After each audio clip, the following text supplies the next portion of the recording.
C'est donc avec le poids de cette histoire et l'espoir d'un avenir meilleur que je m'adresse à vous, en appelant à la solidarité agissante de la communauté internationale. Haïti se tient fermement à vos côtés et vous assure de tout son soutien tout au long de votre mandat afin de faire de cette session un succès pour l'ensemble de la communauté internationale. Je saisis également cette occasion pour exprimer au nom du peuple haïtien toute notre gratitude à vous, Monsieur le Secrétaire général Antonio Guterres, pour votre visite en Haïti, votre présence sur notre sol et votre soutien indéfectible à notre démarche auprès du Conseil de sécurité, notamment pour renforcer la police nationale d'Haïti. Vos récentes interventions en faveur d'Haïti ont été vivement appréciées et resteront gravées dans nos mémoires. Je tiens à exprimer ma plus profonde gratitude à la communauté internationale pour le soutien apporté à mon pays en ces temps de crise.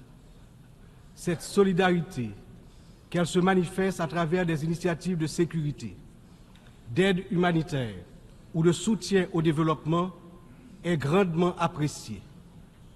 Par cette coopération continue et mieux adaptée, Haïti se remettra plus forte, plus résiliente et engagera confiante sa marche assurée vers le développement et le progrès. Je salue ici tous les compatriotes haïtiens à travers le monde qui, tout en restant attachés à leur pays natal, sont obligés de chercher d'autres cieux plus cléments pour gagner leur vie. Tout le monde reconnaît qu'ils sont de rudes travailleurs. Je veux leur dire, partout où ils se trouvent, que le Conseil présidentiel de transition et le gouvernement pensent à eux en attendant que les conditions soient réunies pour qu'ils reviennent au bercail. J'en profite pour saluer Amnesty International et d'autres organismes opérant dans le domaine de la défense des droits humains qui suivent de près les violations des droits des migrants haïtiens à travers le monde. Je me permets, au nom du peuple haïtien, de saluer fraternellement tous les amis d'Haïti qui ont fait preuve de solidarité envers les migrants de notre pays, en particulier ceux résidant à Springfield dans l'Ohio aux États-Unis.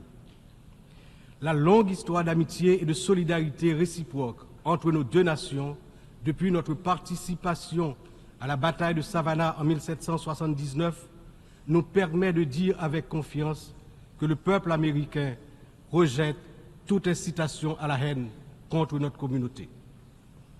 La participation active des immigrés haïtiens à différents niveaux de la vie des États-Unis est tangible et significative.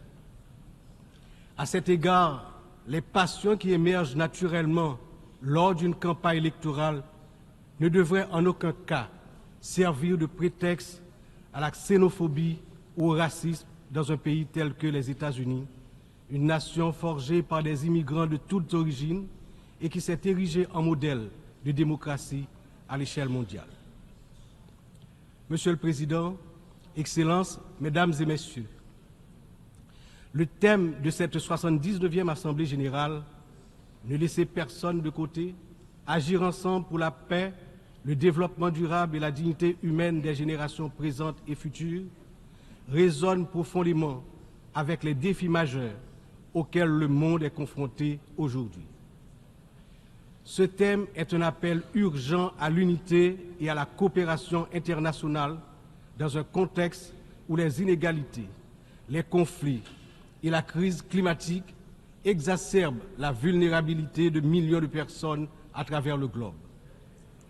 Alors que de nombreuses nations peinent à atteindre les objectifs de développement durable, il est plus que jamais nécessaire de garantir que toutes les voix, en particulier celles des plus marginalisées, soient incluses dans les processus de décision mondiaux. Cette thématique revêt également une importance capitale dans le contexte de la crise actuelle en Haïti. Il incarne l'essence même de notre lutte pour restaurer la paix et la stabilité, tout en assurant que chaque citoyen haïtien, chaque citoyenne puisse jouir de ses droits fondamentaux. Agir ensemble comme le souligne le thème, est essentiel pour Haïti, car notre redressement ne peut se faire pleinement sans cette solidarité internationale. Monsieur le Président, Excellences, Mesdames et Messieurs, aujourd'hui notre monde est confronté à des défis d'une ampleur sans précédent, des défis qui préoccupent profondément l'ensemble de la communauté internationale. Les Nations Unies, dans leur mission historique de promouvoir la paix, la sécurité et le développement durable, se retrouvent en première ligne face à des crises qui menacent non seulement des nations isolées, mais l'ensemble de l'humanité.